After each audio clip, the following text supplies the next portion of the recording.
What up, my freaks? RuinousInsight here with part 36 of my Total Warhammer 3 modded Karl Franz campaign. So as we saw last time, Peter von Sigurd outside of Skavenblight versus all the rats saw a fighting retreat that did decimate the enemy armies, but also pretty badly hurt ours as well. Peter is no longer viable in terms of his troops, as in he still has his entire army, but they're damaged enough that he cannot attack Skavenblight. But it was a pretty glorious battle, so both worth it in some ways, perhaps not tactically. But, you know, in the name of fun, it was most certainly worth it. Plus, we got a decent amount of XP and money and prestige and whatnot. Anyway, we left off the episode with ending the turn and Balthazar Gelt failing to intercept Belegar Ironhammer, but we are still able to intercept and engage them in battle, rather failing to ambush, but succeeding in the intercept. So Belegar will have to have his very slow-moving, artilleryless dwarfen army, in march stance, mind you, against Balthazar Gelt's artillery pile. I do imagine that this should go fairly well for us. I'm also excited to see how quickly a Luminarch can knock a ghost unit off of, or out of reality. Here we go.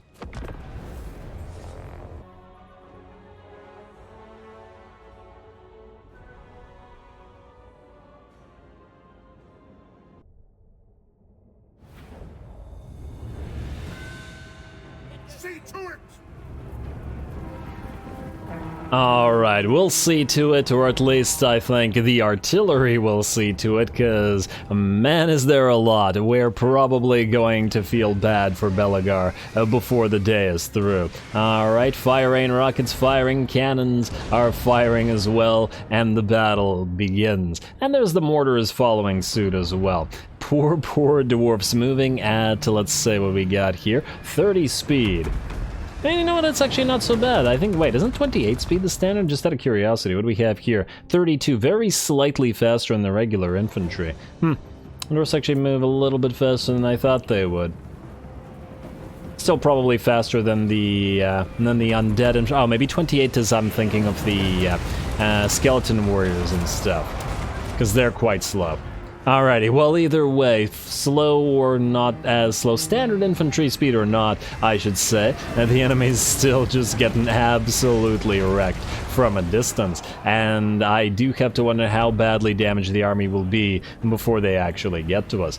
Gelt is just enjoying the show, hovering overhead and watching the artillery fire, though I imagine that he'll be doing a lot of this throughout the campaign. Luminarch is trying to move forward to actually target the single enemy ghost unit with its magical damage.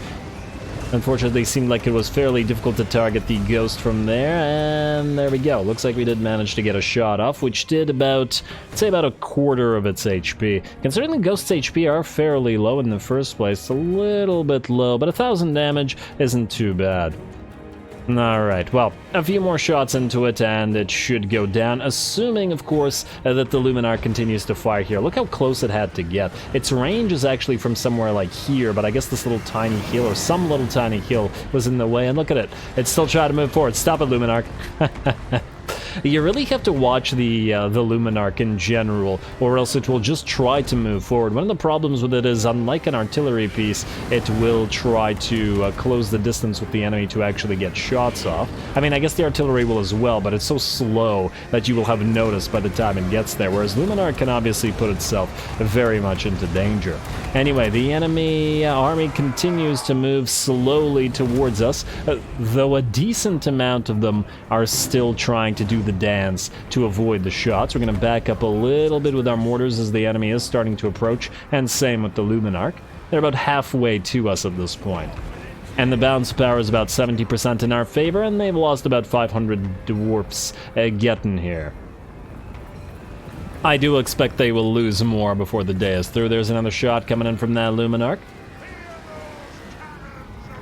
Not entirely sure whether that one hit. No, it looks like it did. Alright, 2 to 3 more shots on Thrani back there. Also, one of our cannons is targeting Belegar at this time. In fact, one of our cannons has been targeting Belegar for the entire battle. Purpose is not so much to do damage, as it's got pretty dismal accuracy against that single target, but rather to just prevent Belegar from approaching. Looks like the enemy Rangers did show up and started targeting our Luminarch, which was a little bit too close, and did take about a quarter of its HP with a couple of volleys. Obviously, the Rangers were invisible, and due to the fact that they have stock, so yeah, very dangerous to allow the Luminarch to move forward to try to get a shot in. And it should have had plenty of range, but yeah, those tiny little hills, man, they're always interfering. And there we go, looks like Balthazar Gelt gets a shot of Searing Doom upon the enemy Rangers and such, just to try to get a little bit of a revenge on him. And our artillery continue to fire. There's another shot from that Luminarch, and Thrani's got, yeah, 2 more hits on him. Assuming that we don't send our Arch-Lector or our regular Lector, our Warrior Priest, I should say, to fight him. Alright, over on this side, our summoned unit of handgunners is starting to take a beating from another unit of Bugman's Rangers, but obviously we don't particularly care about this unit, just that it can do damage. There's another shot coming in from the Luminarch just as the Lector moves in to fight the Ghost, and of course the, or not Lector, Warrior Priest, and of course the Warrior Priests do magical damage, so they should be able to take care of Thrani reasonably quickly. I also use Plague of Rust on the enemy, not so much for the armor, because it doesn't have any armor, but rather to slow it down as it was moving, to allow that one more hit from our Luminarch. Here comes some regular Warrior Priests to help out as well, all magical damage, and once their job is done, they can move back behind our lines. Alright, very, very nice. Otherwise, other than the Ghost, the enemy has still not reached us. Man, for nearly 5 minutes straight of Belegar being targeted by one cannon. I think about 2 minutes of all the cannons targeting him. Unfortunately, once again, their accuracy is pretty terrible, so they're getting like no shots off, but it does prevent him from charging our battle lines.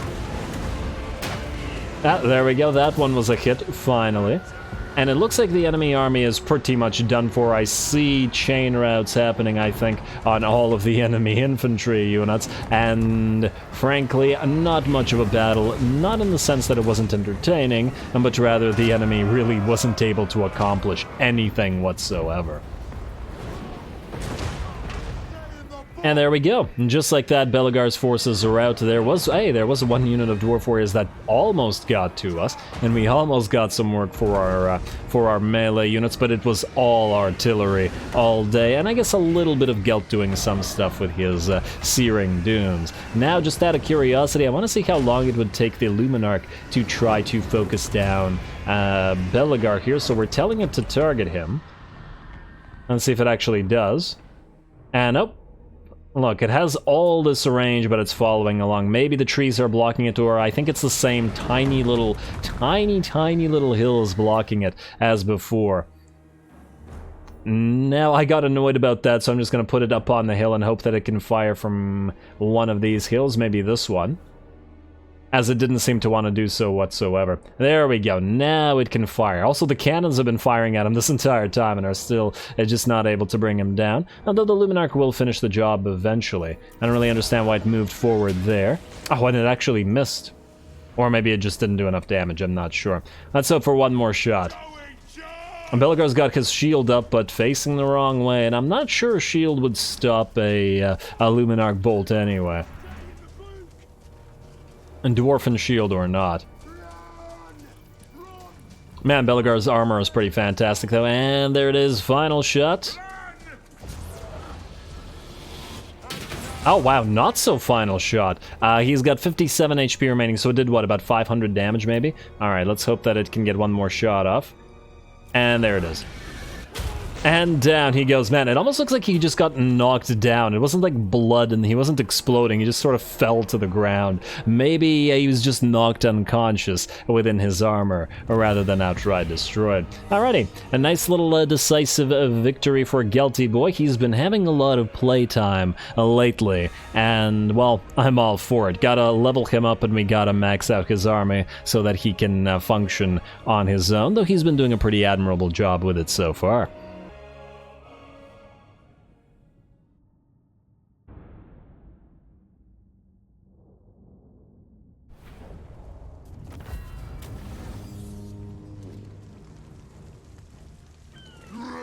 Alright, there we go. I kind of feel bad. Oh, that was disgusting. That was absolutely disgusting. The enemy could not reach our lines, and though they did manage to hurt our summoned units, that was really all they could do. If there's one thing I did learn from that battle, though, is that the Luminarch really needs a hill. It basically refused to fire for a lot of the battle, and while it did catch up to and fire on Belegar at the end there, it really needed a hill to do so properly, so it seems like even slight changes in elevation do interfere with its firing capabilities, which is a little bit unfortunate, but, well, I'll live and learn, I suppose. It was always a fairly wonky unit to try to get value out of ever since game 1, so, yeah. 5,000 damage. I'm just thinking, is there anything else that we could do? It's a little bit surprising that it needs an elevation so strongly, since the point that fires is way up high on the Luminarch itself. It's not like a handgunner, which is on the ground, so a slight change in elevation of a hill could interfere with the bullet directly. This thing fires from, like, on top of a small building. Just surprising as all. But anyway, we're going to take the money for this. Belegar's army is destroyed, and his faction will probably follow suit shortly. Granted, the Barrack-Var dwarfs won't like this very much. And once again, I would have loved to ally with Belegar, but I'll take 4 factions of Wood Elves over one faction of one faction of dwarfs in this particular situation. Mostly because I don't want to deal with the Widows and they have useless territory. Let's see. We have an attack. Volatile. Oh, the jungles. The jungles continue. You're attacking with a pile of Doomfire Warlocks? Okay. I'm going to fight this manually. I don't see this being a problem. Unless I'm missing something. Oh, unless the walls are breached. Let's find out. If the walls are breached, then this will indeed be a major issue. But if they're not, then the Doomfire Warlocks are not going to be able to achieve much. Even with the fairly garbage garrison that we have here. I'm just going to have to speed through this, because obviously auto-resolve is not giving it to us. At least not the way we like it. Alright, come on. I feel like since I want to speed through the battle, I want to speed through the loading screens, but I guess you want to speed through all loading screens. Alright, there we go. Alright, everybody move back. Where are the Doomfire Warlocks appearing? In the center of the enemy... line. Now, this isn't their entire army, is it?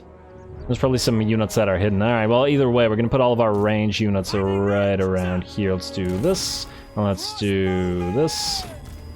Hopefully the wonkiness of the docking doesn't screw us over. At least not too hard. Unless we ask for it. Now, let's put the Halberdiers in front of the gate right here. They're probably going to get hit with spells from the enemy sorceress, but that is probably to be expected. You guys probably aren't going to get too much use, so let's put you here. And let's put you here. We just want the towers to be active, even over here. Alright, and then we'll put swords here. And then swords, just in case, here and here. And a mortar here as well. I take it there's no towers that can actually reach this place, but it's fine. Mortar right there, fairly decent position for you. And what do we have left in terms of units? Was that it? Okay, we have the Warrior Priest or the Arch-Lector, I should say, and the Empire Captain. Put them both there. And what do we have? Our 2 units of Halberdiers, Probably want to keep them here, but... You know what? Now let's put you guys here just in case. We can always move the Halberdiers from this tower afterwards if we need to. Just in case there's a stalking unit that I didn't check for. I'm a little bit concerned about that. There's got to be a reason why the auto-resolve thought that this was going to be a good idea. Alright, now these towers obviously aren't active, but I guess we can't really do anything about that. You know what? You're probably better off activating this tower than the others. Alright, here we go. And we're gonna get hit with a Melkoth's Mystifying Miasma, but that's just fine. You guys stay there and do some damage. I also did not build the towers. Are you able to build them after the battle starts? I don't even remember. Let's see. Yes, you are. I was just wondering if the SFO has made a change to that. This tower, I think, is the closest one. Let's build the 800-point tower here. Although, you know what? That's actually not the best idea now that I think about it. Let's build a bunch of basic towers everywhere. in case somehow the enemy makes it through and starts annoying us. Okay, there's got to be towers here as well. Where are you connected to towers? So there's one here. Let's do that. I think there should be one back here, but this one's a little bit too far away. Is there really no towers on this side? It doesn't look like it. Alright, we could build some more back here somewhere, probably. I don't particularly like these tower positions, but whatever. Let's do that, and then let's do one at the Victory Plaza. Or at least close to the Victory Plaza, just in case. Alrighty, back to it. Everybody else is fighting, and... oh! The Supreme Sorceress is on the ram. Oh, that's interesting. I can't say I was expecting that one. Everybody target the Supreme Sorceress, please. Looks like the regular Sorceress is just about done. Alright. And Mortar you can target... I don't know, it doesn't really matter.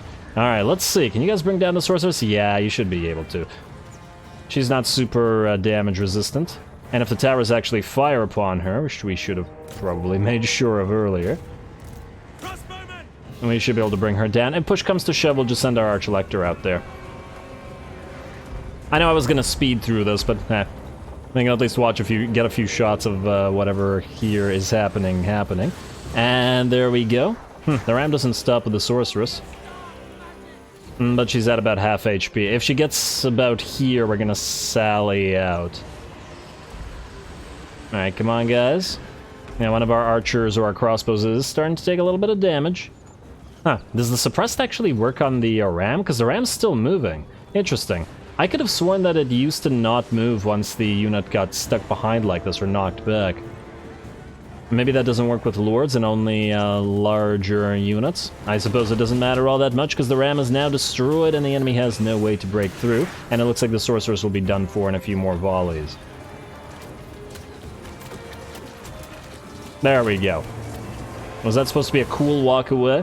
Because it didn't work out so well. Alrighty, well, now we just target the rest of the enemy cav. The Doomfire Warlock's pretty susceptible to missile fire. Physical resistance is up at 40, though, which is pretty good. And I think they're gonna try to run in and attack the gate. Here comes another pile of Doomfire Warlocks, and for this I think we can speed through, as we'll be waiting for the Doomfire Warlocks to reach us.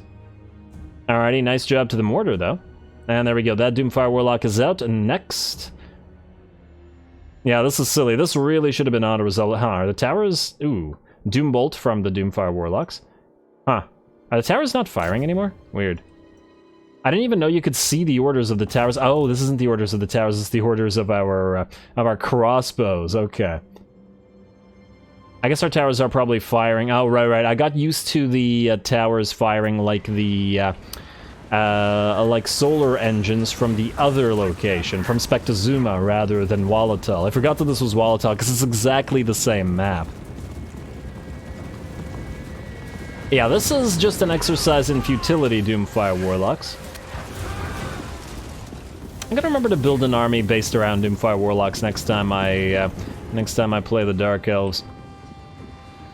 Alright, well, these guys are pretty much out of the picture now. Who's left? Alright, well, let's speed it back up as they move forward again. Would love for you guys to destroy that Bloodrack Medusa. Alright, keep going. And these Doomfire Warlocks dropping another Doombolt, but it looks like it's not gonna be enough, and keep firing on them. Nah, it looks like this unit will remain viable. Enough of it has survived, and hello. Where are you going, Medusa? Oh wow, look at all those shots from the towers. Actually looks pretty neat. We're running the gauntlet here, or slithering the gauntlet. Alright, let's get another volley from those towers, and the mortar's firing as well, and looks like the Medusa gets staggered, and will turn, but isn't actually shattered. I guess the stagger forced her to turn. You really shouldn't just stand out there. Bad idea. I think the AI doesn't really know what to do in this particular battle anymore. With the destruction of the ram, they have primarily a cavalry-based force, and there's really nothing they can do here. And down goes the Medusa. And there's still a lord coming in, but we'll knock him out next, and then the battle will be pretty much ours. Actually, no, pretty much a bet. Oh, wait, there's another Medusa back there that decided not to fight. Okay, sure. Yeah, the AI doesn't know what to do in this battle. Alright, just watch it at max speed as he tries to dodge shots in vain. And certainly, oh look, he made it in! he made it in. Though, unfortunately for him, this tower can actually fire to the gate now that the changes to the firing angle apply. So it's actually quite a good gate to defend, especially when you have a heavily damaging tower like a solar engine or a doom rocket or something like that. Anyway, I think this lord's gonna get knocked down as well, but that's about it for this army. Alright.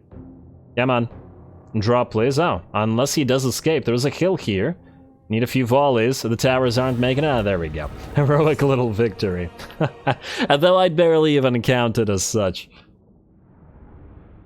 It was just AI incompetence. It really shouldn't have bothered attacking. And this was definitely one of those situations where the AI probably should have sieged, just by virtue of the type of army composition that it had.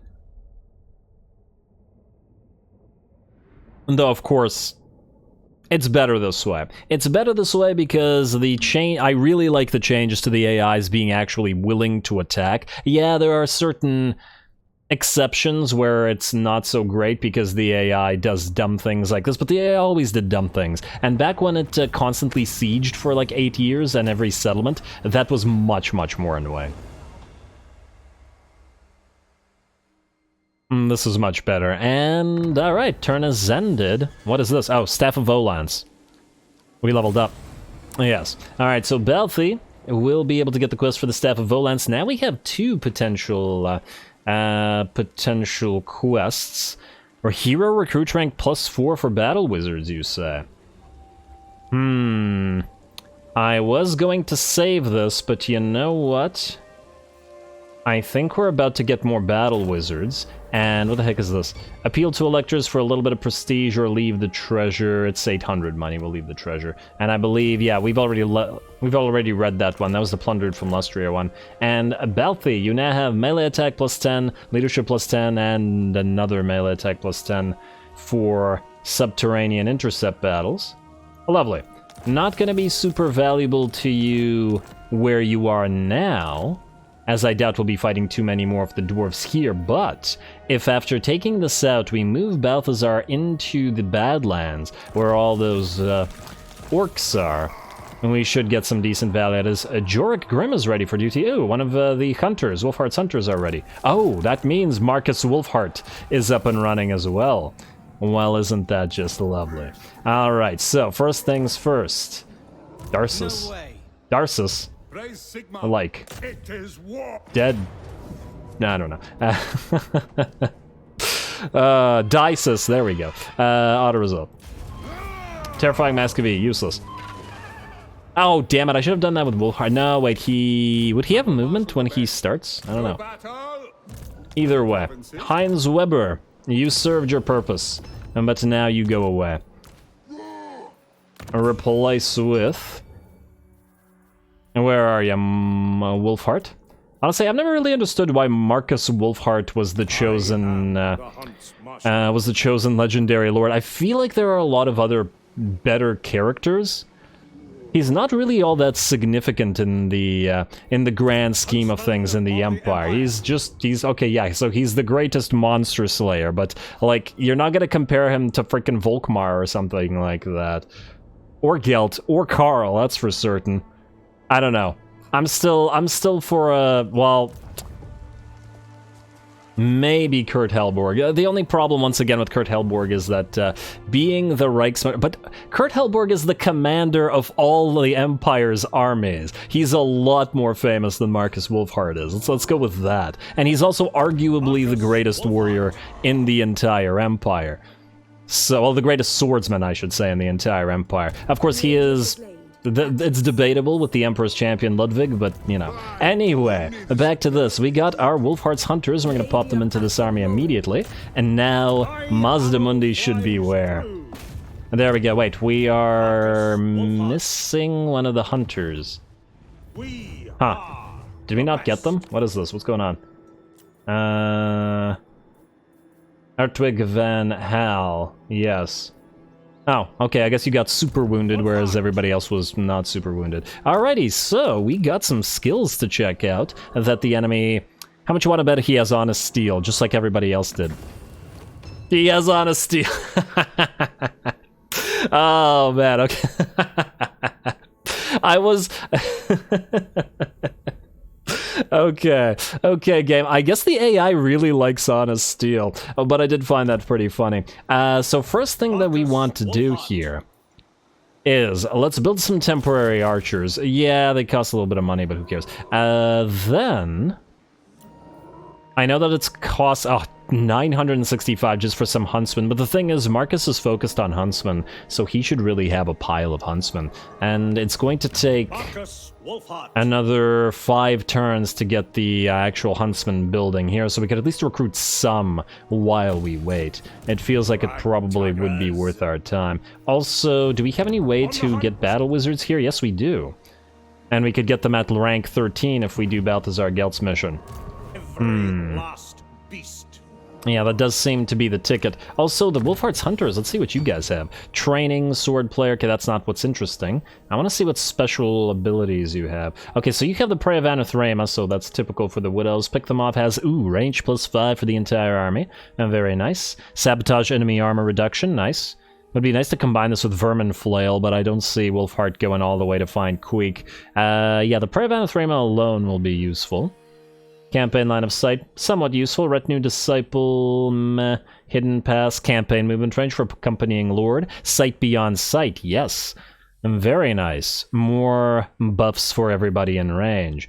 Alright, so you're actually pretty good in terms of your skill attributions. You've wasted your skills with boost income, so we're going to swap that out. Oh my. Trade tariffs and tradable resources produced. Resourceful. AI, why didn't you get this? And you didn't get ballistics calibration. Or any of the good stuff in here. Like the range increase, the further range increase, and the extra powder and whatnot. Alright, well, you're being reset now. Yes. Alright, so we're at 15,213, just out of curiosity. Up to 16,418. It's a plus 1,200 gold just from that one skill point. Very, very nice. And it'll be even more if we can get... a little bit of research. If we can get Erengrad is what I'm trying to say, but also trying to read all this at the same time, and it's making me confused. Alrighty, well, speed for artillery units. That's an interesting choice. That'll do, Dowie. He says to himself because he's the only Dowie in the army. This is well, Dokak is not so bad. But it's not worth compared to the other stuff. Yeah, machine oil will ignore. Standardized firing drill to increase the reload reduction of all units here. Obviously, wait. No, Deadeye. Deadeye's only for you. I thought that was for the entire army, my bad. Again, resourceful is fine. Standardized firing drill will go... I think a mix of triangulation and requisition. Like this. Then we'll go for ballistics calibration. We want Sapper, but Ballistics Instructor is quite nice. A Defensive Coordinator. Reload time reduction plus 15% for towers during siege battles. Well, that's quite nice, but I don't see that being needed right now. Yes, Mazdamundi can attack us with multiple armies, but now that Wolfheart is up and running, I don't see him winning it. We can continue to hold. I think we'll be fine. Also, before I forget, get at least 2 huntsmen. Maybe we'll build 2 more right after. Yeah, let's build 4. There we go. By the time these guys are up, the building will have been completed and we can build them directly, and we'll probably have to replace a bunch of these guys, but they need to be here temporarily at least. And the reason I want to recruit these guys right now is because Marcus Wolfheart has got recruitment cost reduction, and we're gonna take that off.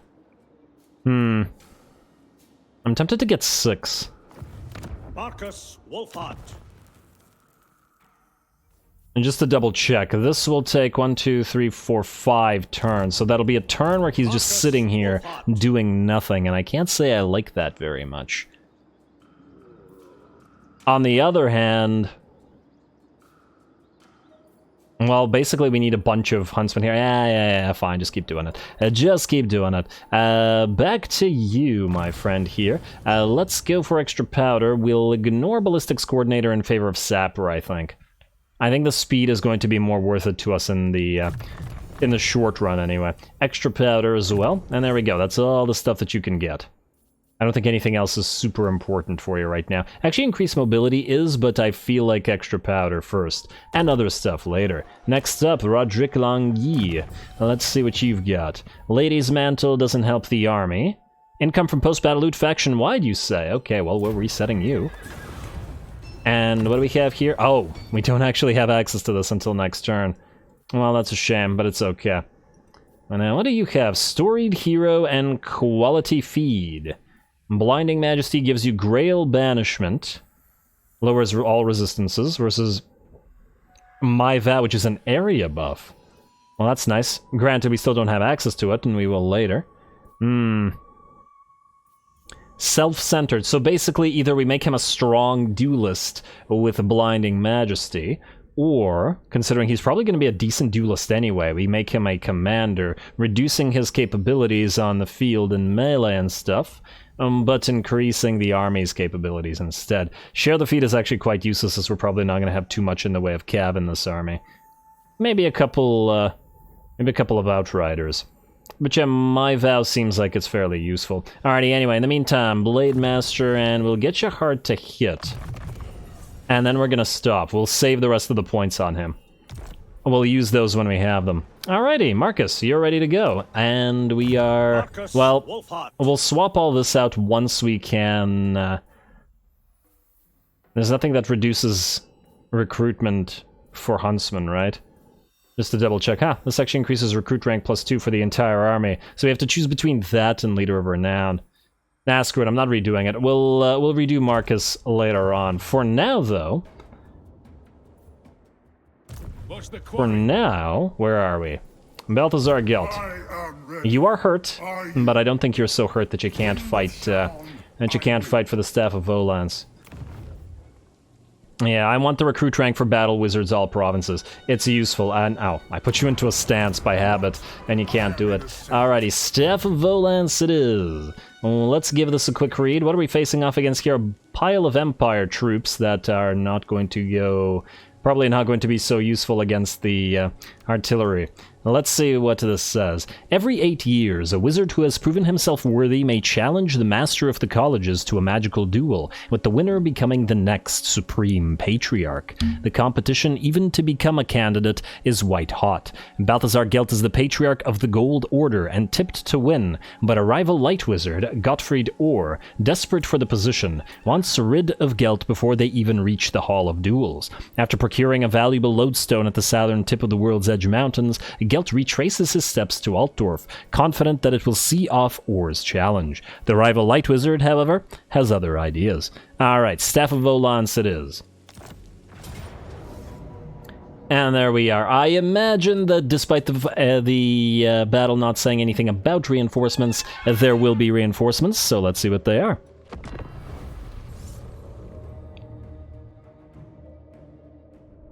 Gelt must prepare for an arcane duel. Orr has always been a powerful rival, and highly capable mage. He is sure to attack early, so Gelt must prepare his magical defenses. He must also be especially wary, as the ambush will not be the only part of Orr's plan. He will have something else up his white robe. Interesting choice of words.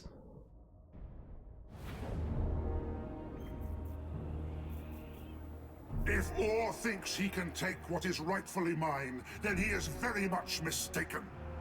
I will be Supreme Patriarch. I will wield the Staff of Volans. The wind of Shaman will rise and blast any who get in my way. Now is the time for the Gold Order, and I will brook no interference. Any who get in my way will see their armor run into lead goblets, their blades melt, and their bones turn to gold. Now, men, fight! Bring me victory! The Emperor needs me, not some pathetic pyromancer or insipid white wizard! For the good of the Empire, I will rise to the highest magical office in the land, and this fool will not stop me!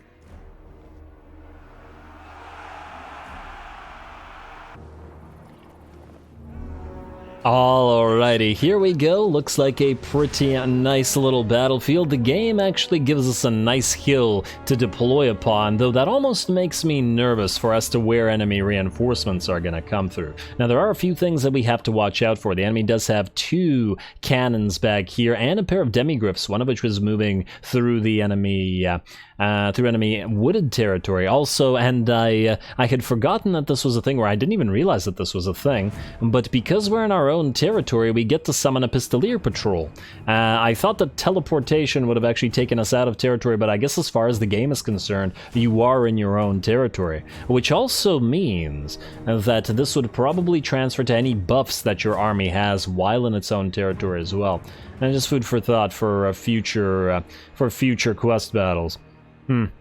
Better to do them in strong provinces with a bunch of buffs, as that would obviously buff up the entire army. Anyway, we're going to start this off by having our artillery pieces, mortars, cannons, and otherwise, target the enemy artillery. We don't want them doing too much work, though this is a bit of a weird position for the enemy cannon to be in the first place. They can't really fire very well through the trees, even though we did see a few shots from probably these 2 cannons, but that's 6 enemy cannons that can't really do anything. And that's fine, though. We're immediately going to switch fire now, or maybe not immediately, but we are going to switch fire to the enemy halberdier line with our own artillery, wherein the searing doom continues raining down with the mortars. Very nice.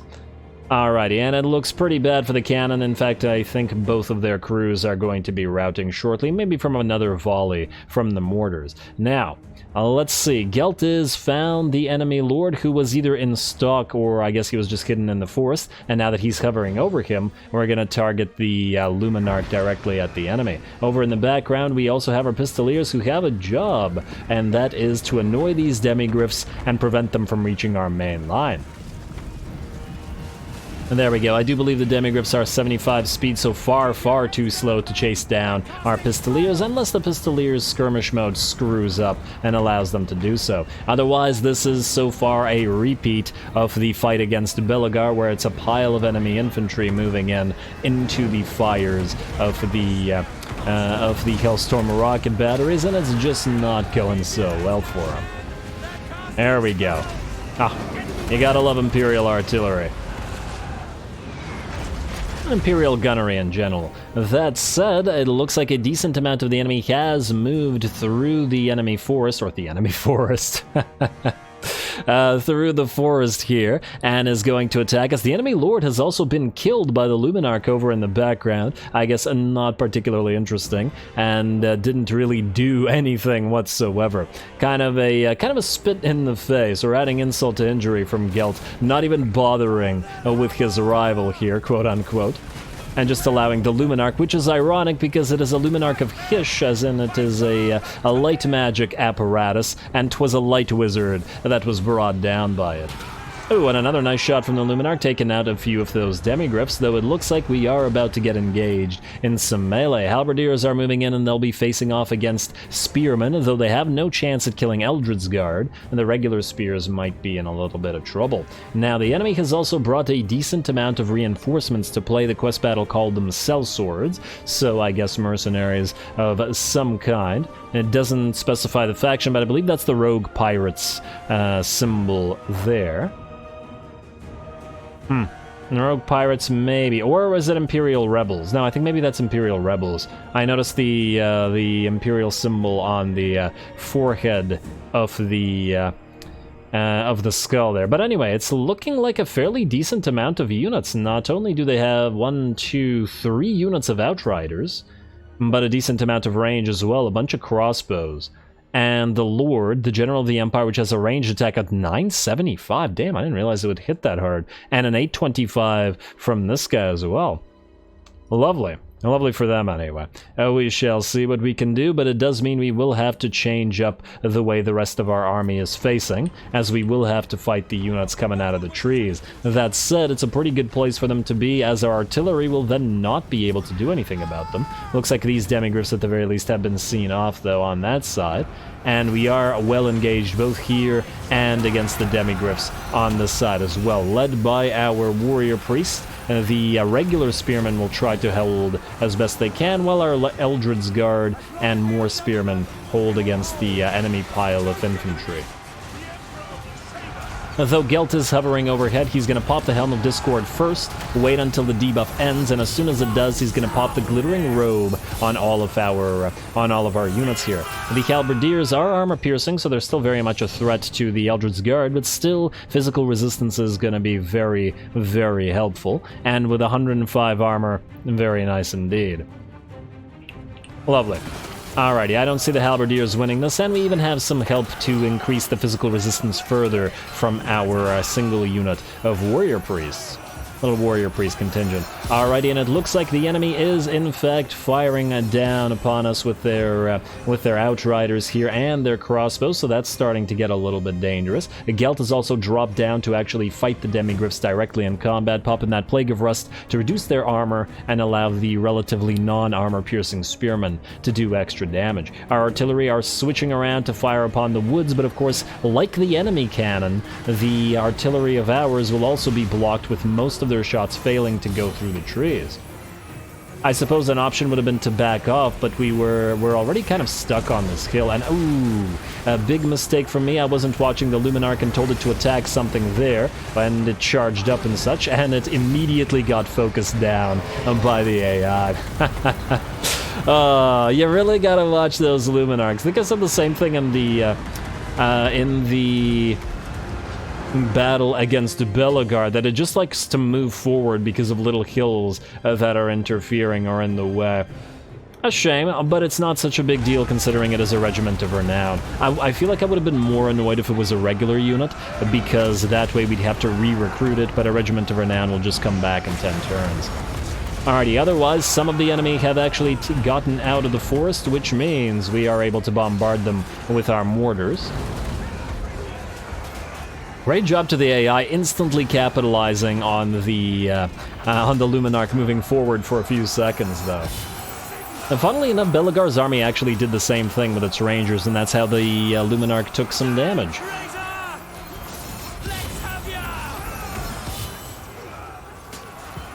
Alright, I should try to make sure to keep the Luminarch on guard mode, though I've definitely put artillery units and range units in guard mode before, and they still like to move forward and chase things on occasion. But oh well. Once again, not a big deal, and the rest of the enemy army is in pretty bad shape. The Eldred's Guard obviously winning against the enemy spears and halberds here. And on top of that, Gelt is supporting with some Searing Dooms as well. Our artillery fire continues into the enemy blobs, not doing too much damage anymore, once again because of the all of the trees blocking this, but as soon as the enemy army gets overrun by our infantry, the enemy range will follow suit. And also, the enemy range is also obviously getting blocked in terms of their range damage as well, so it's not such a huge deal. Anyway, our Archlector, that's not our Archlector, our Captain has found the enemy general here. Eben the Mad. Helm of Discord, a debuff, and oh, you have a repeater pistol. Well, that's nice for you. I think he has a repeater pistol. I can't zoom in any further.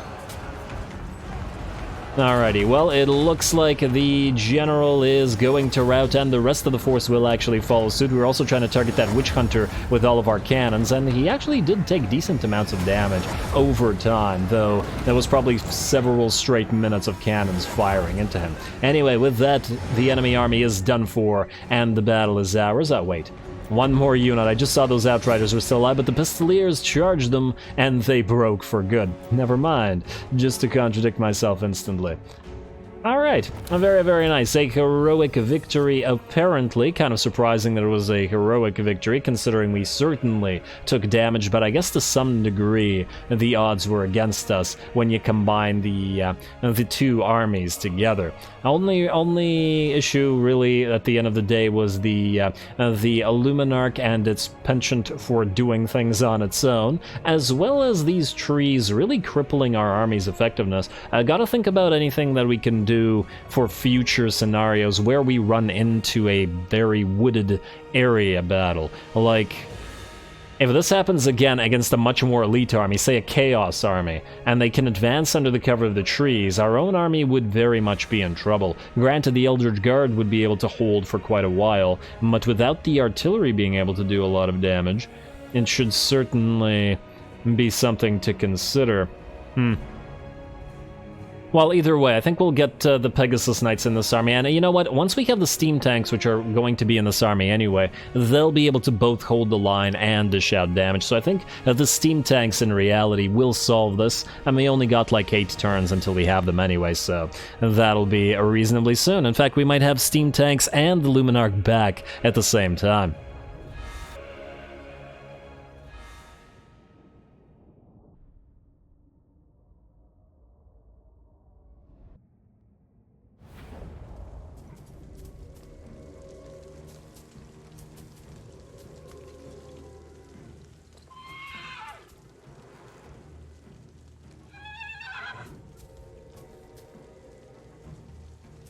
Alrighty, well, a little bit of a shame that we did manage to lose the Templehof Luminarch, but the AI generally does a pretty good job of targeting units like this, and it looks like, I think maybe the Witch Hunter and something else was targeting it, possibly the Outriders. It just dropped very quickly, and it was low HP already. That said, it's a Regiment of Renown, so we will simply get it back within the next few...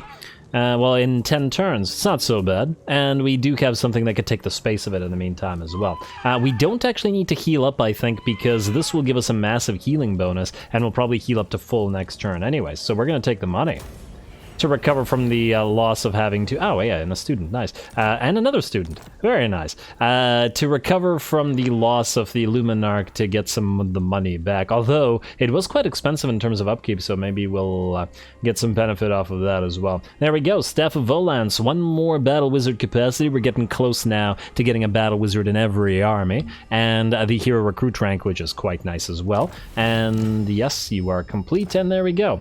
Plus 25 control all provinces, and immunity to attrition and casualty replenishment rate. I didn't even realize that this gave us immunity to attrition. Very nice. Wait, huh, is this a new addition perhaps? Damn, that's another reason to keep saving quests. That's just too useful. And, oh, Gelty. You're close to Myrmidons. You're also close to these guys. Yes. I shouldn't have put you here before taking Verdanos, but, you know, one battle and we'll be healed up to full anyway, so we'll just have to figure that out as we go. And, yes, there's a bunch of wizards that we're gonna have to put in armies now, in various armies, various wizards for various armies, and we will do that, I think, next time as we're out of time. And, oh, hello, Bellacour.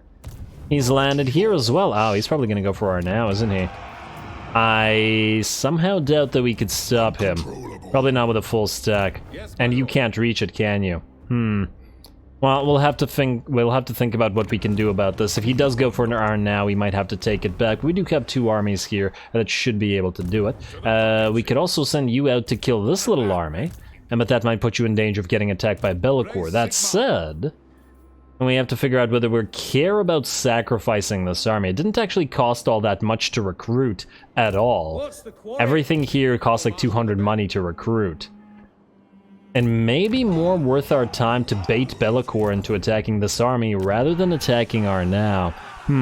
It's certainly a thought. But anyway, as I said, gonna call it here. Next time, we probably attack Verdanos or Myrmidons. We'll figure out what to do with Bellacour on that side. Marcus Wolfhart will continue his recruitment of his own force, and will be getting all the huntsmen in the world, because he doubles their shots, and double shot ammunition, extra projectiles for huntsmen, and there's other buffs for them as well. We'll read those as we get him, so we want to max those out. We will also get the bonus healing on Peter, so he'll be ready to go again in a turn, which may mean we attack Skaven Blight again. We'll have to think about it, because that army is going to be back up and running, but we also have reinforcements coming in shortly, so there's possibilities there as well. Anyway, more battles to come. The Empire endures. Don't forget to leave a like and comment. All glory to the algorithm. In the name of Magnus. And thanks for watching.